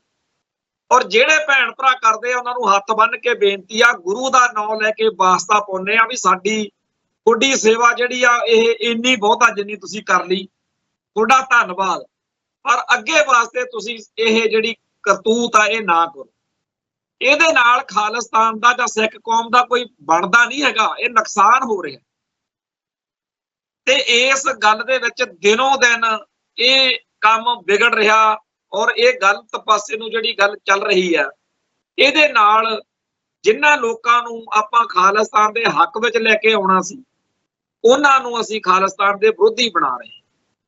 ਔਰ ਇਹ ਨਹੀਂ ਕਿ ਗੈਰ ਸਿੱਖ ਨਹੀਂ ਹੈ ਜਿਹੜੇ ਨਿਸ਼ਾਨਾ ਬਣਾਏ ਜਾ ਰਹੇ ਨੇ, ਸਾਡੇ ਹੀ ਸਿੱਖ ਭੈਣ ਭਰਾ ਨੇ, ਉਹਨਾਂ ਦੀਆਂ ਫੋਟੋਆਂ, ਉਹਨਾਂ ਦੇ ਪਰਿਵਾਰਾਂ ਨੂੰ ਟਾਰਗੇਟ ਕੀਤਾ ਜਾ ਰਿਹਾ। ਔਰ ਜਦੋਂ ਇੱਥੇ ਸਾਨੂੰ ਅਗਲੇ ਸਾਡੇ ਮੈਸੇਂਜਰ ਦੇ ਵਿੱਚ ਕਾਲ ਕਰਕੇ ਦੱਸਦੇ ਆ ਕਿ ਦੇਖੋ ਭਾਜੀ ਆਹ ਗੱਲ ਹੋ ਗਈ, ਫਿਰ ਅਸੀਂ ਕੀ ਜਵਾਬ ਦਈਏ? ਉਹ ਕਹਿੰਦੇ ਆ ਤੁਸੀਂ ਖਾਲਿਸਤਾਨੀ ਇਹ ਕੰਮ ਕਰਵਾਉਂਦੇ, ਕੀ ਕਿਸੇ ਖਾਲਿਸਤਾਨੀ ਸ਼ਖਸੀਅਤ, ਕਿਸੇ ਖਾਲਿਸਤਾਨੀ ਜਥੇਬੰਦੀ ਦਾ ਇਹੋ ਜਿਹਾ ਕੰਮ ਹੋ ਸਕਦਾ? ਮੈਨੂੰ ਚੇਤੇ ਆ ਭਾਈ ਗਜਿੰਦਰ ਸਿੰਘ ਨੇ ਇੱਕ ਲੇਖ ਲਿਖਿਆ ਸੀ, ਲੜਾਈ ਕੌਮੀ ਗੈਰਤ ਲਈ ਹੈ। ਉਹ ਸੰਤ ਸਿਪਾਹੀ ਮੈਗਜ਼ੀਨ 'ਚ ਜਦੋਂ ਉਹ ਕੋਟ ਲਖਪਤ ਜੇਲ੍ਹ 'ਚ ਸੀ ਪਾਕਿਸਤਾਨ ਨਜ਼ਰਬੰਦ, ਉਦੋਂ ਉੱਥੋਂ ਆਇਆ ਤੇ ਇੱਥੇ ਛਪਿਆ। ਬਾਅਦ ਵਿੱਚ ਆ ਸੋਸ਼ਲ ਮੀਡੀਆ ਤੇ ਵੀ ਘੁੰਮਦਾ ਰਹਿੰਦਾ। ਉਹਦਾ ਵਿਸ਼ਾ ਇਹੀ ਸੀ ਕਿ ਸਕੂਲਾਂ ਕਾਲਜਾਂ ਦੇ ਵਿੱਚ ਜਦੋਂ ਅਸੀਂ ਪੜ੍ਹਨ ਗਏ, ਭਾਜੀ ਗਜਿੰਦਰ ਸਿੰਘ ਹੁਣੀ ਲਿਖਦੇ ਆ, ਉੱਥੇ ਸਿੱਖਾਂ ਦੀਆਂ ਜਿਹੜੀਆਂ ਬੱਚੀਆਂ ਸੀ ਉਹ ਗੈਰ ਸਿੱਖ ਮੁੰਡਿਆਂ ਨਾਲ ਖੁੱਲ ਖਲਾਸੀਆਂ ਹੋ ਕੇ ਜਦੋਂ ਵਿਚਰਦੀਆਂ ਸੀ, ਸਾਨੂੰ ਬੜਾ ਔਖਾ ਲੱਗਦਾ ਸੀ। ਅਸੀਂ ਇਹਦੇ ਉੱਤੇ ਬਹੁਤ ਜ਼ਿਆਦਾ ਸਟੈਂਡ ਲਿਆ। ਉਹ ਸਾਰੀ ਉਹਨਾਂ ਨੇ ਕਹਾਣੀ ਲਿਖੀ ਕਿ ਕਿਵੇਂ ਇੱਕ ਕੌਮ ਦੀ ਗੈਰਤ ਦੀ ਲੜਾਈ ਫਿਰ ਉਹ ਬਣੀ, ਜਿਹਦੇ ਵਿੱਚੋਂ ਅਸੀਂ ਖਾਲਿਸਤਾਨ ਵਾਲੇ ਪਾਸੇ ਨੂੰ ਵਧੇ। ਭਾਈ ਗਜਿੰਦਰ ਸਿੰਘ ਉਸ ਲੇਖ ਵਿੱਚ ਕਿਸੇ ਇੰਗਲੈਂਡ ਦੀ ਘਟਨਾ ਦਾ ਜ਼ਿਕਰ ਕਰਦੇ ਨੇ ਕਿ ਜਿਹੜੀ ਪੀੜ ਅੱਜ ਇੰਗਲੈਂਡ ਵਾਲੇ ਇਹ ਨੌਜਵਾਨ ਚੱਲ ਰਹੇ ਨੇ ਕਿ ਸਾਡੀਆਂ ਬੱਚੀਆਂ ਜਿਨ੍ਹਾਂ ਨੂੰ ਕੋਈ ਹੋਰ ਭਰਮਾ ਕੇ, ਵਰਗਲਾ ਕੇ, ਗਲਤ ਪਾਸੇ ਲਿਜਾ ਕੇ, ਕਰਾਹੇ ਪਾ ਕੇ ਇਹਨਾਂ ਦਾ ਸ਼ੋਸ਼ਣ ਕਰ ਰਿਹਾ, ਇਹੀ ਪੀੜ ਕਿਸੇ ਵੇਲੇ ਅਸੀਂ ਝੱਲੀ ਸੀ। ਹੁਣ ਇਹ ਗੱਲ ਸਮਝੋ ਕਿ ਸਾਡੀ ਕੌਮ ਜਿਹੜੀ ਹੈ ਉਹਦੇ ਵਿੱਚ ਪੰਥ ਦਾ, ਕੌਮ ਦਾ ਦਰਦ ਰੱਖਣ ਵਾਲੇ ਜਿਹੜੇ ਸਾਰੇ ਸੰਸਾਰ ਵਿੱਚ ਆਪਦੀਆਂ ਧੀਆਂ ਭੈਣਾਂ ਦੀ ਇੱਜ਼ਤ ਲਈ ਬਹੁਤ ਔਖ ਨਾਲ, ਕਿਉਂਕਿ ਬਗਾਨੇ ਮੁਲਕਾਂ ਦੇ ਵਿੱਚ ਜਿੱਥੇ ਹਰ ਤਰ੍ਹਾਂ ਦੀ ਖੁੱਲ੍ਹ ਵਾ, ਉੱਥੇ ਬੜੀ ਔਖ ਕੱਟਦੇ ਨੇ। ਕਿਉਂਕਿ ਜਿਹੜੀਆਂ ਅੱਡ-ਅੱਡ ਕੌਮਾਂ ਦਾ ਹਿਸਾਬ ਕਿਤਾਬ ਹੁੰਦਾ, ਸਾਡੇ ਭਾਈਚਾਰੇ ਵਿੱਚ ਇਹ ਆ ਕਿ ਸਾਡੀ ਇੱਜ਼ਤ ਦਾ ਸਵਾਲ ਆ। ਸਾਡੀ ਧੀ ਭੈਣ ਜਿਹੜੀ ਆ ਉਹ ਸਾਡੇ ਕਹਿਣ ਅਨੁਸਾਰ ਹੋਵੇ, ਜਿੱਥੇ ਅਸੀਂ ਕਹੀਏ ਉੱਥੇ ਉਹਦਾ ਵਿਆਹ ਸ਼ਾਦੀ ਹੋਵੇ। ਜਵਾਨ ਕੁੜੀ ਆ, ਉਹਦਾ ਕੋਈ ਕਿਸੇ ਕਿਸਮ ਨਾਲ ਤਕਰਾਰ ਨਾ ਬਣੇ, ਕੋਈ ਗਲਤ ਗੱਲ ਨਾ ਹੋਵੇ, ਬਦਨਾਮੀ ਨਾ ਹੋਵੇ। ਤੇ ਇਸ ਤਰ੍ਹਾਂ ਦੀ ਗੱਲ ਭਾਈ ਗਜਿੰਦਰ ਸਿੰਘ ਦੇ ਉਸ ਲੇਖ ਵਿੱਚ ਜਦੋਂ ਮੈਂ ਪੜ੍ਹੀ ਸੀ ਤਾਂ ਬੜਾ ਮਨ ਨੂੰ ਆਇਆ ਸੀਗਾ ਕਿ ਸਾਡੀ ਕੌਮ ਕਿੰਨੇ ਜ਼ਿਆਦਾ ਬੁਰੇ ਸੰਕਟ ਵਿੱਚ ਘਿਰੀ ਹੋਈ ਆ, ਘੱਟ ਗਿਣਤੀਆਂ, ਤੇ ਜਿੱਥੇ ਵੀ ਜਾਵਾਂਗੇ ਉੱਥੇ ਸਾਹਮਣੇ ਕੀ ਹੋਊਗਾ? ਬਹੁ ਗਿਣਤੀ ਕੌਮ। ਹਰ ਥਾਂ ਦੇ ਉੱਤੇ ਸਾਨੂੰ ਕਿਸੇ ਬਹੁ ਗਿਣਤੀ ਦਾ ਜਿਹੜਾ ਉਹ ਅਸਰ ਉਹ ਮਿਲੇਗਾ। ਭਾਰਤ ਵਿੱਚ ਇੱਥੇ ਸਾਡੇ ਬੱਚੇ ਬੱਚੀਆਂ ਸਿੱਖੀ ਸਰੂਪ ਕਿਉਂ ਤਿਆਗਦੇ ਆ? ਕਿਉਂਕਿ ਫਿਲਮਾਂ, ਡਰਾਮਿਆਂ, ਨਾਟਕਾਂ ਜਿਹੜਾ ਹੀਰੋ ਆ ਉਹ ਮੂੰਹ ਸਿਰ ਮੁੰਨੀ ਫਿਰਦਾ। ਪਿਛਲੇ ਦਿਨੀ ਇੱਕ ਦਲਜੀਤ ਦੋਸਾਂਝ ਦੀ ਇੰਟਰਵਿਊ ਸੁਣ ਰਿਹਾ ਸੀ। ਉਹ ਕਹਿ ਰਿਹਾ ਸੀਗਾ ਕਿ ਮੈਂ ਇੱਥੇ ਪੰਜਾਬ ਦੇ ਵਿੱਚ ਪੱਗ ਵਾਲੇ ਹੀਰੋ ਜਿਹੜੇ ਹੁੰਦੇ ਹੀ ਨਹੀਂ ਸੀ ਕਦੇ, ਤੇ ਤਾਂ ਪੰਜਾਬੀ ਫਿਲਮਾਂ ਦਾ ਹੀਰੋ ਵੀ ਜਿਹੜਾ ਸੀ ਉਹ ਕਲੀਨ ਸ਼ੇਵਡ ਹੁੰਦਾ ਸੀ। ਸੋ ਪੱਗਾਂ ਲਹਾ ਕੇ ਸਾਡੇ ਸ਼ਕਲ ਸਰੂਪ ਬਦਲੇ ਗਏ ਕਿਉਂਕਿ ਬਹੁ ਗਿਣਤੀ ਦਾ ਅਸਰ। ਤੇ ਸਾਡੇ ਬੱਚੇ ਬੱਚੀਆਂ ਨੂੰ ਸਿੱਖੀ ਸਿਧਾਂਤ ਤੋਂ, ਸਿੱਖੀ ਸਰੂਪ ਤੋਂ ਬਾਗੀ ਕੀ ਕਰਨ ਦੇ ਲਈ ਇਹ ਸਾਰਾ ਕੁਝ ਵਰਤਿਆ ਗਿਆ, ਬਹੁ ਗਿਣਤੀ ਦਾ ਅਸਰ। ਤੇ ਬਾਹਰਲੇ ਮੁਲਕਾਂ ਵਿੱਚ ਵੀ ਇਹ ਅਸਰ ਹੋਇਆ। ਤੇ ਜਿੱਥੇ ਕੋਈ ਮਾੜੀ ਭਾਵਨਾ ਵਾਲਾ ਬੰਦਾ ਹੋਵੇ ਉਹਨੇ ਇਸ ਚੀਜ਼ ਨੂੰ ਵਰਤ ਕੇ ਸਾਡੀਆਂ ਕੁੜੀਆਂ ਨੂੰ ਵਰਗਲਾਇਆ ਵੀ, ਭਰਮਾਇਆ ਵੀ। ਤੇ ਜੇ ਸਾਡੀ ਕੌਮ ਜਿਹੜੀ ਆ ਆਪਦੀਆਂ ਧੀਆਂ ਭੈਣਾਂ ਦੀ ਇੱਜ਼ਤ ਲਈ ਇਸ ਤਰੀਕੇ ਨਾਲ ਸਟੈਂਡ ਲੈ ਸਕਦੀ ਆ, ਜਥੇਬੰਦੀਆਂ ਬਣਾ ਸਕਦੀ ਆ, ਉਹਦੇ ਵਿੱਚੋਂ ਅਗਲੀ ਗੱਲ ਤੋਰੀ ਜਾ ਸਕਦੀ ਆ ਕਿ ਸਾਡੀ ਇੱਜ਼ਤ ਵੱਲ ਕੋਈ ਕਿਵੇਂ ਝਾਕੂ, ਤਾਂ ਭਾਈ ਸੋਸ਼ਲ ਮੀਡੀਆ ਉੱਤੇ ਆਪਦੀ ਹੀ ਕੌਮ ਦੀਆਂ ਬੱਚੀਆਂ ਦੇ ਗੰਦੇ ਪੋਸਟਰ ਬਣਾ ਕੇ ਪਾਉਣ ਵਾਲੀ ਜਿਹੜੀ ਬਿਰਤੀ ਆ, ਇਹ ਸਾਨੂੰ ਦੱਸੋ ਵੀ ਕਿੱਥੋਂ ਤੇ ਕਿਵੇਂ ਠੀਕ ਹੈ। ਅੱਜ ਭਾਈ ਗਜਿੰਦਰ ਸਿੰਘ ਦੀ ਸਿਹਤ ਖਰਾਬ ਹੋ ਗਈ। ਆਪਾਂ ਨੂੰ ਸਭ ਨੂੰ ਪਤਾ ਕਿ 1981 ਤੋਂ ਜਲਾਵਤਨ ਨੇ ਦਾਖਲ ਕਰਾਇਆ ਗਿਆ, ਦਿਲ ਦਾ ਦੌਰਾ ਪਿਆ ਉਹਨਾਂ ਨੂੰ, ਤੇ ਉਹਨਾਂ ਨੇ ਹਸਪੀਟਲ ਦੇ ਵਿੱਚੋਂ ਪਤਾ ਲੱਗਿਆ ਕਿ ਇੱਕ ਵਾਰੀ ਤਾਂ ਭਾਵੇਂ ਸੰਭਲ ਗਿਆ ਕੰਮ, ਪਰ ਇਹ ਉਮਰ ਬੜੀ ਵੱਡੀ ਆ। ਤੇ ਉਹ ਜਦੋਂ ਸੋਸ਼ਲ ਮੀਡੀਆ ਤੇ ਅਕਸਰ ਜਦੋਂ ਲਿਖਦੇ ਆ ਤਾਂ ਜਿਹੜਾ ਨਵਾਂ ਸਾਡੀ ਕੌਮ ਦਾ ਕੋਚ ਆ ਉਹਨਾਂ ਨੂੰ ਪਤਾ ਹੀ ਨਹੀਂ ਹੈ ਕਿ ਭਾਈ ਗਜਿੰਦਰ ਸਿੰਘ ਕੌਣ ਆ ਤੇ ਉਹਦੀ ਕੁਰਬਾਨੀ ਕੀ ਆ। ਤੇ ਉਹ ਉਹਦੇ ਖਿਲਾਫ ਉਹਦੀ ਗੱਲ ਦੇ ਇੰਨਾ ਹਲਕੇ ਦਰਜੇ ਦੇ ਨਾਲ ਗੱਲ ਕਰਦੇ ਆ ਕਿ ਮਨ ਨੂੰ ਬੜੀ ਔਖ ਹੁੰਦੀ ਆ ਕਿ ਅਸੀਂ ਕੀ ਆ। ਇੱਥੇ ਤਾਂ ਭਾਈ ਗਜਿੰਦਰ ਸਿੰਘ ਵਰਗੇ ਜਿਹੜੇ ਸਾਰੀ ਉਮਰ, ਬਹੁਤ ਘੱਟ ਲੋਕਾਂ ਨੂੰ ਪਤਾ ਕਿ 1971 ਦੇ ਵਿੱਚ ਜਦੋਂ ਇੰਦਰਾ ਗਾਂਧੀ ਡੇਰਾ ਬੱਸੀ ਚੋਣ ਜਲਸੇ ਚ ਆਈ ਸੀ, ਉਹਦੇ ਮੂੰਹ ਦੇ ਉੱਤੇ ਪੋਸਟਰ ਛਪਵਾ ਕੇ, ਹੱਥ ਨਾਲ ਲਿਖੇ ਹੋਏ ਪੋਸਟਰ ਸੀ ਜਾਂ ਉਹ ਛਪਾਏ ਸੀ, ਸਾਈਕਲੋ ਸਟਾਈਲ ਕੀਤੇ ਹੋਏ ਸੀ। ਇਹਨਾਂ ਨੌਜਵਾਨਾਂ ਨੇ ਉਹਦੇ ਜਲਸੇ ਵਿੱਚ ਲਿਜਾ ਕੇ ਉਹਦਾ ਮਾਈਕ ਫੜ ਕੇ ਉਹਦੇ ਮੂੰਹ ਤੇ ਮਾਰੇ ਤੇ ਕਿਹਾ ਕਿ ਤੇਰੇ ਵੱਡੇ ਵਡੇਰਿਆਂ ਨੇ 1947 ਵਿੱਚ ਜਿਹੜੇ ਸਾਡੇ ਵੱਡੇ ਵਡੇਰਿਆਂ ਨਾਲ ਵਾਅਦੇ ਕੀਤੇ ਸੀ ਉਹ ਤੁਸੀਂ ਤੋੜ ਦਿੱਤੇ ਆ, ਤੇ ਹੁਣ ਅਸੀਂ ਵੀ ਉਹ ਵਾਅਦੇ ਤੋੜਦੇ ਆ ਤੇ ਖਾਲਿਸਤਾਨ ਦੀ ਗੱਲ ਅੱਗੇ ਤੁਰਦੇ। ਫੜ ਲਿਆ ਸੀ, ਬਹੁਤ ਮਾਰਕੁੱਟ ਹੋਈ, ਪਿਸਤੌਲਾਂ ਦੇ ਕੇਸ ਪਾਉਂਦੇ ਆ, ਫੜ ਕੇ ਅੰਦਰ ਦੇਤਾ ਤੇ ਉੱਥੇ ਰੌਲਾ ਪਾਤਾ ਵੀ, ਕਿਉਂਕਿ ਜਿਵੇਂ ਉਦੋਂ ਨਕਸਲਾਈਟ ਲਹਿਰ ਚੱਲ ਕੇ ਹਟੀ ਸੀ ਤੇ ਇਹਨਾਂ ਦੇ ਲੀੜੇ ਕੱਪੜਿਆਂ ਤੋਂ ਜਾਂ ਕਹਿਤਾ ਵੀ ਇਹ ਤਾਂ ਜੀ ਨਕਸਲਾਈਟਾਂ ਨੇ ਕੋਈ ਕੰਮ ਕੀਤਾ। ਉਹ ਬਾਅਦ ਚ ਭਾਈ ਗਜਿੰਦਰ ਸਿੰਘ ਦਾ ਪਤਾ ਲੱਗਿਆ ਕਿ ਇਹ ਤਾਂ ਖਾਲਿਸਤਾਨੀ ਸਿੰਘ ਆ। ਸੋ ਜਿਹੜੇ ਬੰਦੇ 1970-71 ਤੋਂ ਕੌਮ ਦੀ ਲੜਾਈ ਦੇ ਵਿੱਚ ਕੁੱਦੇ ਹੋਏ ਨੇ, ਜਦੋਂ ਅੱਜ ਦੀ ਪੀੜ੍ਹੀ ਉਹਨਾਂ ਨੂੰ ਕੁਛ ਨਹੀਂ ਸਮਝਦੀ, ਤਾਂ ਜਿਹੜੇ ਇੱਥੇ ਬਹੁਤ ਸਾਰੇ ਨੇ ਜਦੋਂ ਕੁਰਬਾਨੀ ਵਾਲੇ ਸੂਰਮਿਆਂ ਦਾ ਦੇਖਦੇ ਆ, ਤਾਂ ਨਵੀਂ ਪੀੜ੍ਹੀ ਜਿਹੜੇ ਇੰਜਣ ਮਹਿਕਮਾ ਬਣਾ ਕੇ ਲੋਕਾਂ ਦੀਆਂ ਧੀਆਂ ਭੈਣਾਂ ਨੂੰ ਨੌਲਦੇ ਆ, ਉਹਨਾਂ ਨੂੰ ਕੁਛ ਪਤਾ ਹੀ ਨਹੀਂ ਹੈਗਾ ਵੀ ਇਹ ਜਿਹਨੇ ਬੰਦਿਆਂ ਬਾਰੇ ਅਸੀਂ ਲਿਖ ਰਹੇ ਆ ਉਹ ਕੌਣ ਆ, ਕੀ ਆ, ਉਹਨਾਂ ਦਾ ਕੀ ਹਿਸਾਬ ਕਿਤਾਬ ਹੋ ਸਕਦਾ। ਜਿੱਦਣ ਜਥੇਦਾਰ ਹਰਦੀਪ ਸਿੰਘ ਨਿੱਜਰ ਦਾ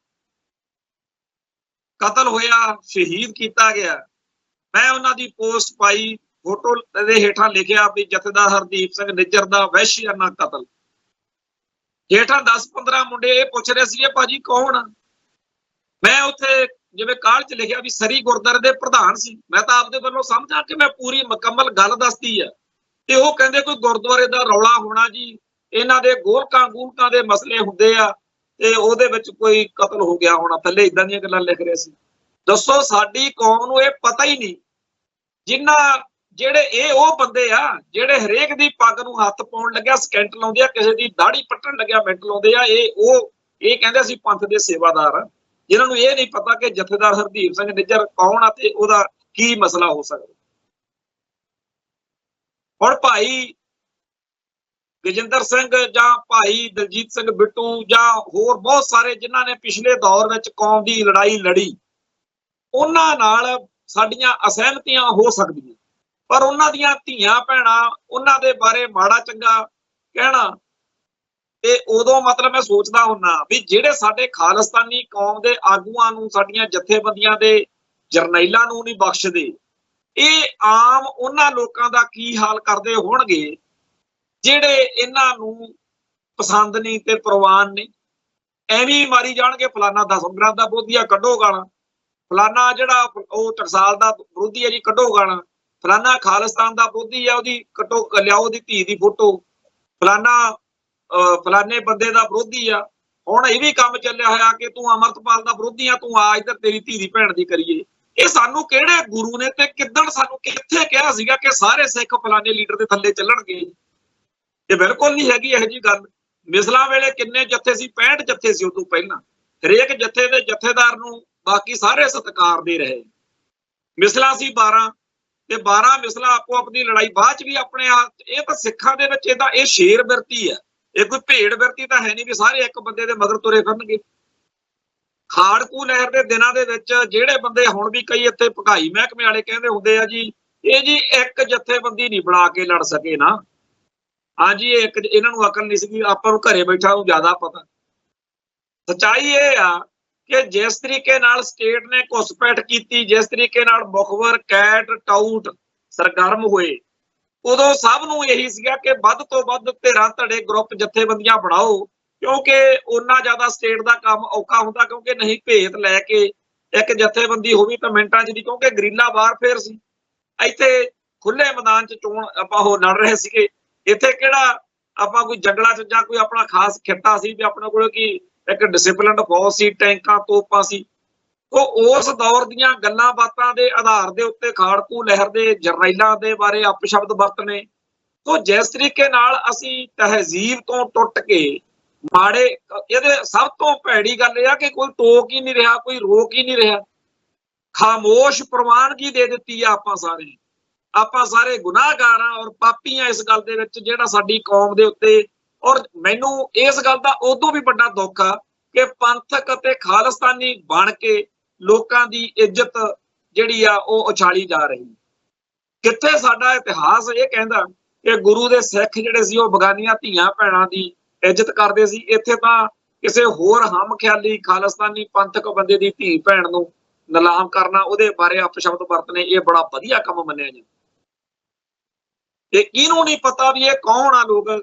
ਅੱਜ ਦੀ ਦੁਨੀਆ ਦੇ ਵਿੱਚ ਕਿਸੇ ਦਾ ਭਾਰਤ ਤਾਂ ਰਹਿੰਦਾ ਹੀ ਨਹੀਂ, ਪਤਾ ਲੱਗੇ ਬਗੈਰ ਵੀ ਕੌਣ ਆ ਕੀ ਆ ਕਿਹੜਾ ਇਹ ਕੰਮ ਕਰਦੇ ਆ। ਜਿੰਨੇ ਐਕਟਿਵ ਲੋਕ ਨੇ ਸਿੱਖ ਜਗਤ ਦੇ, ਚਾਹੇ ਉਹ ਕਿਸੇ ਵੀ ਚੈਨਲ ਦੇ ਉੱਤੇ ਗੱਲ ਕਰਦੇ ਆ ਜਾਂ ਉਹ ਕਿਸੇ ਵੀ ਤਰੀਕੇ ਨਾਲ ਪੰਥ ਦੇ ਸੇਵਾਦਾਰ ਨੇ, ਹਰੇਕ ਨੂੰ ਪਤਾ ਕਿ ਕਿਹੜੀ ਧਿਰ ਇਸ ਮੌਕੇ ਬਗਾਨੀਆਂ ਧੀਆਂ ਭੈਣਾਂ ਦੇ ਉੱਤੇ ਅਟੈਕ ਕਰਦੀ, ਤੇ ਕਦੇ ਕਿਸੇ ਦੀ ਜੁਰਤ ਨਹੀਂ ਪਈ, ਹਿੰਮਤ ਨਹੀਂ ਪਈ ਹੈਗੀ ਇਹ ਟੋਕ ਸਕੇ, ਕਿਉਂਕਿ ਹਰੇਕ ਡਰਦਾ ਕਿ ਮੇਰੀ ਧੀ ਭੈਣ ਦੀਆਂ ਫੋਟੋਆਂ ਪੈ ਜਾਣਗੀਆਂ, ਮੇਰੇ ਬਾਰੇ ਗੰਦ ਬਕਿਆ ਜਾਊ।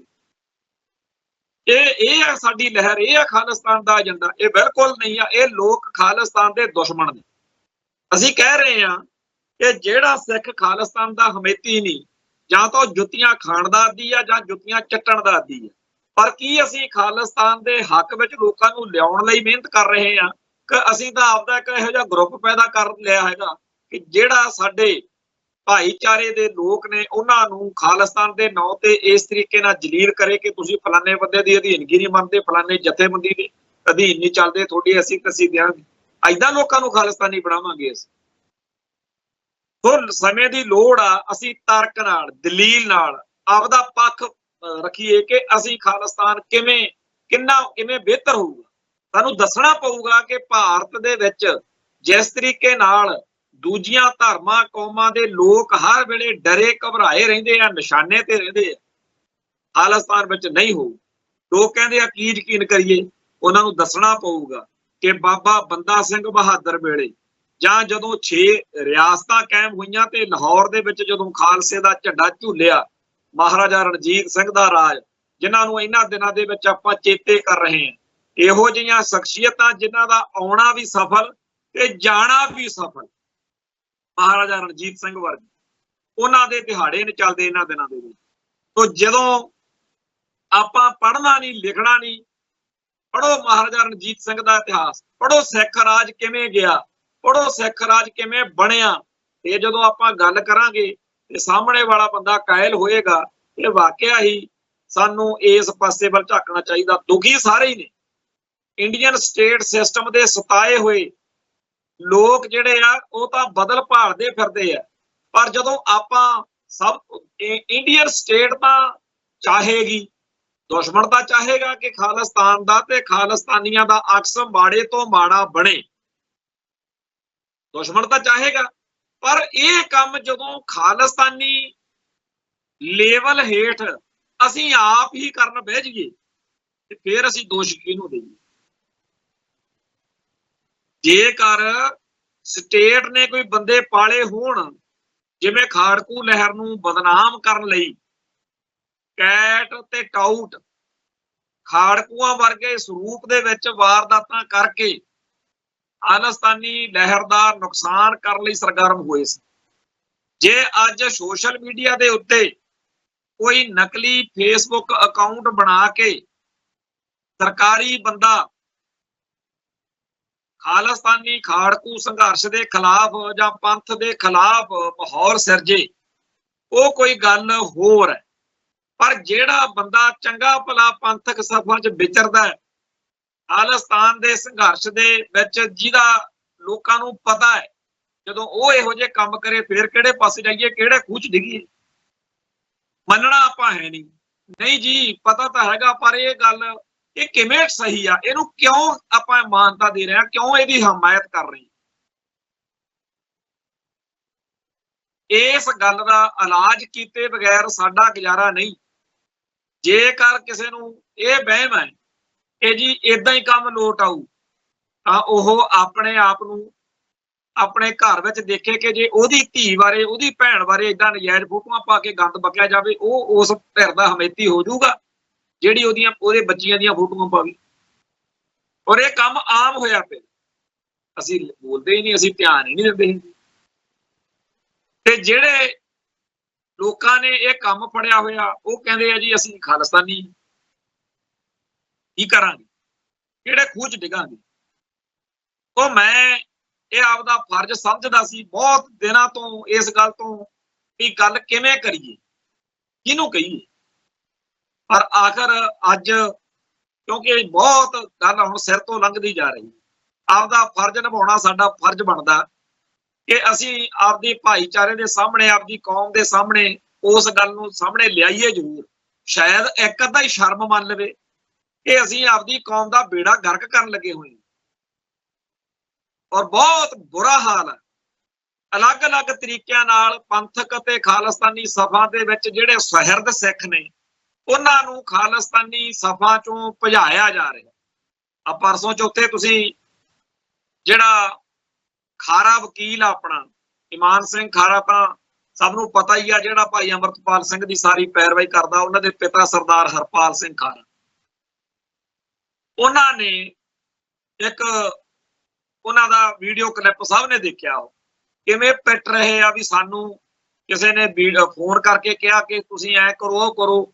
ਤੇ ਮੈਂ ਉਹਨੂੰ ਆਖਿਆ ਵੀ ਜਦੋਂ ਜਿਹੜਾ ਅਮਰਤਪਾਲ ਸਿੰਘ ਦੇ ਮਗਰ ਪਈ ਹੋਈ ਸੀ ਪੁਲਿਸ ਤੇ ਭੱਜ ਦੌੜ, ਉਦੋਂ ਮਹੀਨਾ ਕੋਈ ਨੇੜੇ ਨਹੀਂ ਲੱਗਿਆ, ਤੇ ਉਦੋਂ ਸਾਨੂੰ ਤੁਸੀਂ ਕਿਹਾ ਸੀ ਆ ਕੇ ਵੀ ਐ ਕਰੋ ਉਹ ਕਰੋ। ਉਹ ਸਾਰਾ ਗੱਲ ਸਮਝਣ ਲੱਗਦੀ ਆ ਵੀ ਕਿਹਦੇ ਬਾਰੇ ਕਿਹਾ ਜਾ ਰਿਹਾ, ਕੌਣ।